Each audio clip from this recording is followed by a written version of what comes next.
अस्सलामुअलैकुम my social media family. उम्मीद करती हूँ कि आप सब लोग हिफ्ज़-ओ-मान से होंगे, खुशबाश होंगे। सियासी तज्ज़ियों और तबसरों के साथ आपकी खिदमत में हाज़िर हूँ। चलिए जनाब शुरू करते हैं पहली खबर से। सबसे पहले मैं आपको बता दूँ कि ये जो हामिद मीर साहब हैं, ये बहुत महारंग बलोच के लिए आगे बढ़ चढ़ कर बात करते थे। बहुत सारे लोग ये समझते थे कि शायद हामिद मीर जो है वो बलूचिस्तान के हक में बोल रहे हैं, जबकि ये महारंग बलोच जैसे जो लोग हैं ये तो स्पॉन्सर्ड बाय, आप समझ लें कि वो जितनी भी कुव्वतें हैं, आपको पता है कि कौन कहाँ बैठा हुआ है, वो असल में स्पॉन्सरशिप जो मिल रही है वो इन सबको इकट्ठे मिल रही है। असल में ये लोग गिद्ध हैं। आपको पता है कि शाहीन और गिद्ध में फ़र्क क्या होता है? फ़र्क सिर्फ इतना होता है कि शाहीन अपना शिकार खुद करके खाता है, जबकि गिद्ध हमेशा मुर्दार खाता है।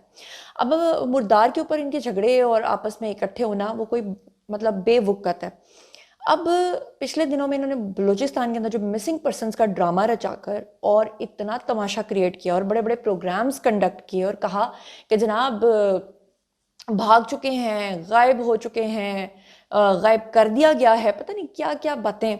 तो हामिद मीर साहब को जो है वो एक बहुत बड़ी शिकस्त हुई है। वो इस तरह से कि महारंग बलोच और हामिद मीर ये पिछले दिनों जो कह रहे थे ना कि ये लोग हैं और इनकी ये लिस्ट है जो इस वक्त जो है वो मिसिंग पर्सन्स हैं।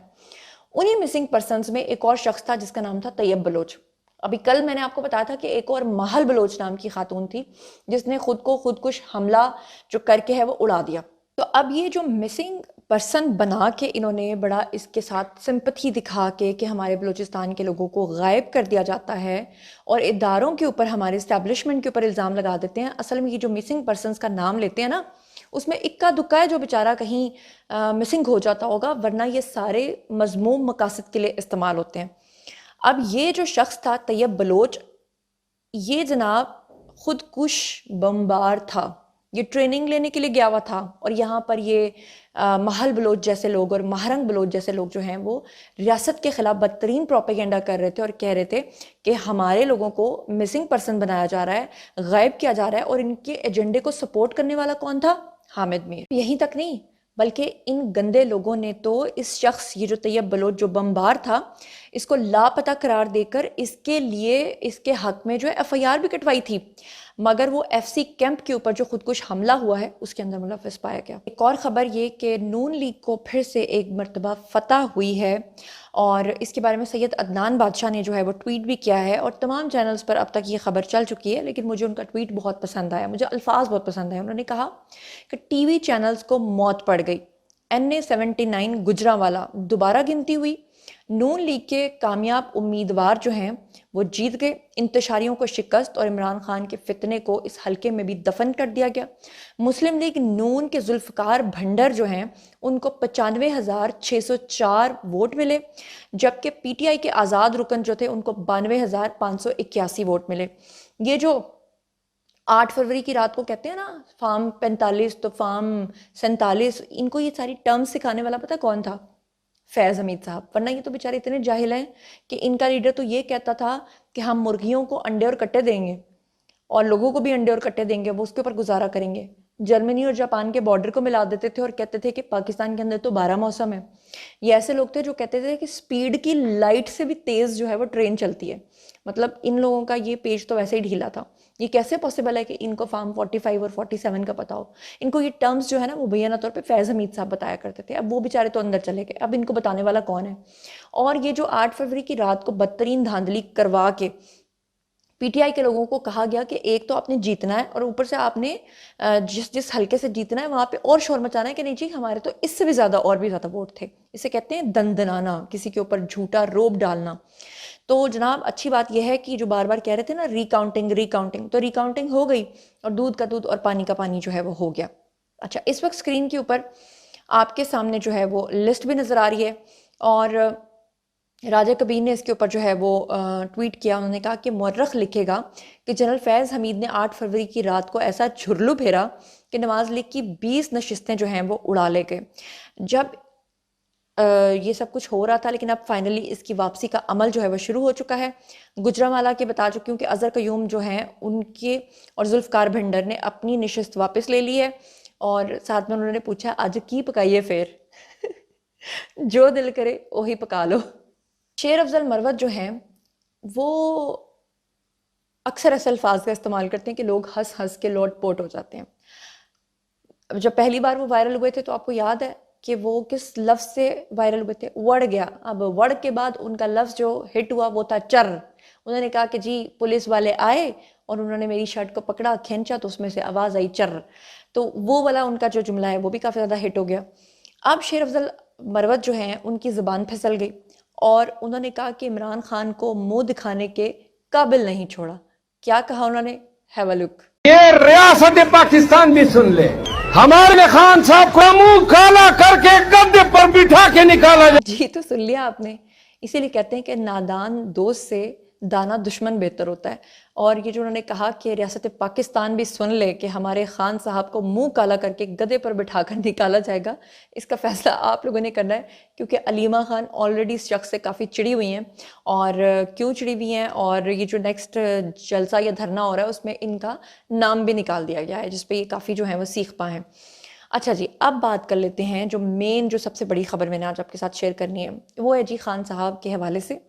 खान साहब ने अब की बार फिर से एक धमकी दी है।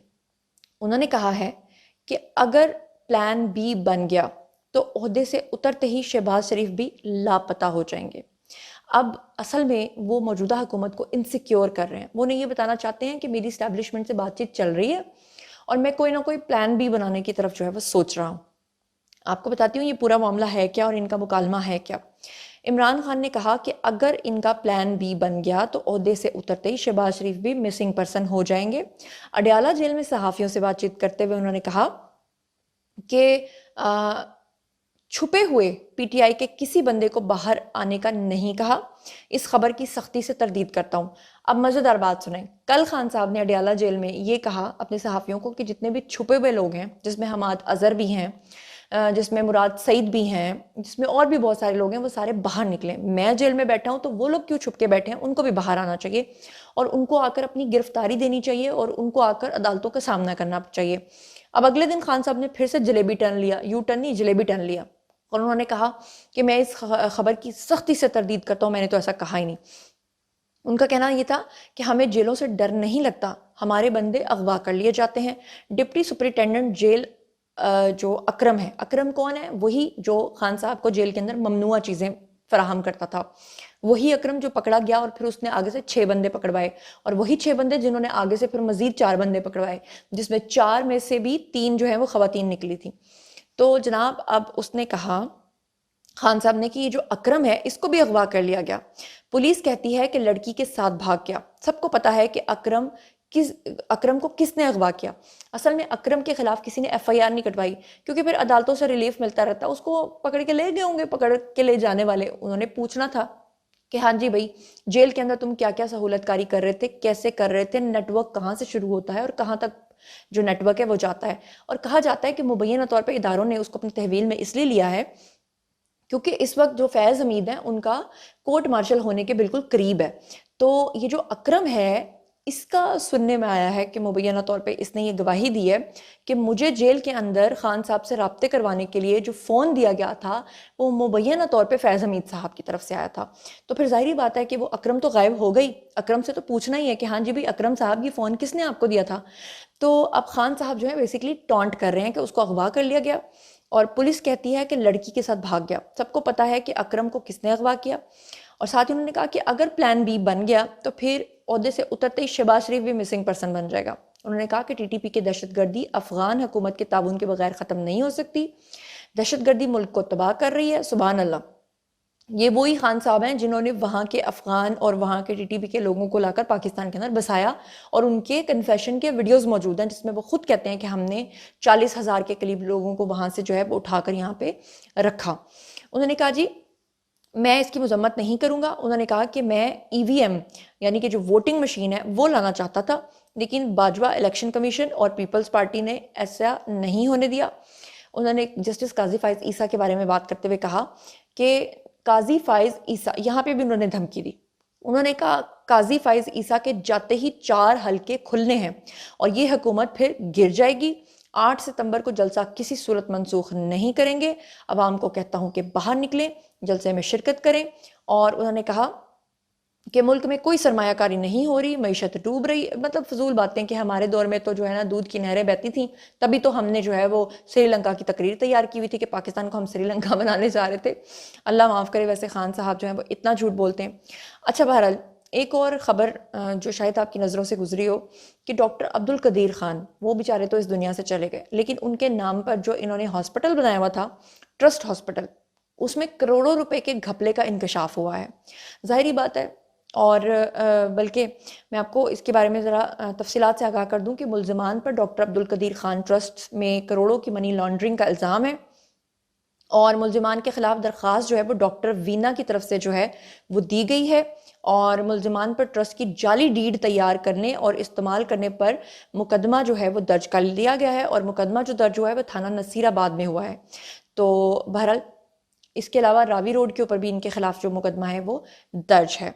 और खान साहब ने ये जो धमकी दी है कि जस्टिस काजी फाइज ईसा के जाते ही मैं 4 हलके दोबारा खोल दूंगा और हुकूमत अपने आप जो है वो गिर जाएगी, यानी खान साहब अभी से जो हैं वो फिर से फूल्स पैराडाइज जिसे कहते हैं ना, अहमकों की जन्नत में जी रहे हैं, और वो ये समझते हैं कि अब भी मैं खुद को बैठा हुआ जेल में जो है ना वो प्राइम मिनिस्टर तस्वुर करता हूँ, और जस्टिस काजी फाइज ईसा चले जाएंगे तो उसके बाद जो है ना मैं ये जो प्लान है ना वो करूँगा। ये बिल्कुल वैसा ही प्लान है जैसे खान साहब वो जो अपने फैज़ साहब हैं उनके साथ मिलकर 2030 तक के लिए तैयार कर चुके थे, लेकिन वो अल्लाह ताला कहते हैं ना कि इब्ने आदम, एक तेरी चाहत है और एक मेरी चाहत है, होगा वो जो मेरी चाहत है। एक और ख़बर आपके साथ शेयर कर लेती हूँ।